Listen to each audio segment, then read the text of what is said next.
പ്രിയപ്പെട്ടവരെ, ഏതാണ് ആ രണ്ട് സ്വഭാവം? ഒന്നാമത്തത് ഹൃദയത്തിൽ വിശാലതയാണ്. ഒരാളോട് പോലും ദേഷ്യമില്ലാത്ത, ഒരാളോട് പോലും അസൂയയില്ലാത്ത, ഒരാളോട് പോലും മുശുപ്പില്ലാത്ത, ഒരാളോട് പോലും ദേഷ്യമില്ലാത്ത അള്ളാഹുവിനെ സൂക്ഷിക്കുന്ന ഹൃദയമുള്ളവനാണ്. രണ്ടാമത്തെ കാര്യം ഏതാണ്? സുദൂഖുൽ ലിസാൻ, സത്യം മാത്രം സംസാരിക്കുന്നവനാണ്. അല്ലാഹുവേ, പടച്ചവനേ, ഈ വിഭാഗത്തിൽ ഞങ്ങളെ ഉൾപ്പെടുത്തണേ റബ്ബേ. ഹൃദയത്തിൽ വിശാലതയുള്ളവരാക്കണേ പടച്ചവനെ, ഹൃദയത്തിൽ വിശാലതയുള്ളവരാക്കണേ അല്ലാ. ഹൃദയത്തിൽ വിശാലത വേണോ? അല്ലാഹുവിന്റെ റസൂല് പഠിപ്പിക്കുന്ന ഒരു ദുആയുണ്ട്. അല്ലാഹുമ്മ മുസർരിഫൽ ഖുലൂബി സർരിഫ് ഖുലൂബനാ അലാ ത്വാഅതിക.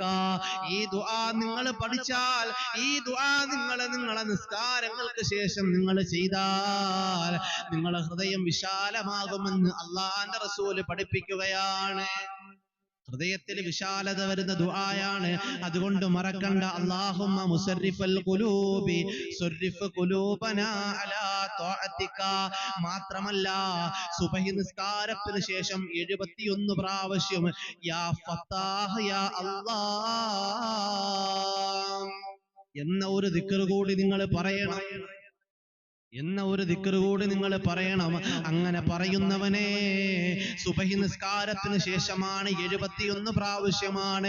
നിന്റെ നെഞ്ചിലേക്ക് കൈവച്ചുകൊണ്ട് നീ പറഞ്ഞോ, യാ ഫത്താഹ് യാ അല്ലാഹ്, യാ ഫത്താഹ് യാ അല്ലാഹ്, യാ ഫത്താഹ് യാ അല്ലാഹ്. ഇങ്ങനെ പറയുന്നവന്റെ ഹൃദയത്തിൽ അല്ലാഹു വിശാലത കൊടുക്കുമെന്ന് നബി മുഹമ്മദ് മുസ്തഫ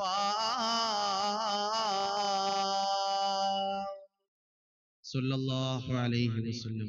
അല്ലാഹുവേ, ഞങ്ങൾക്കത് പറയാനുള്ള തൗഫീഖ് തരണേ റബ്ബേ.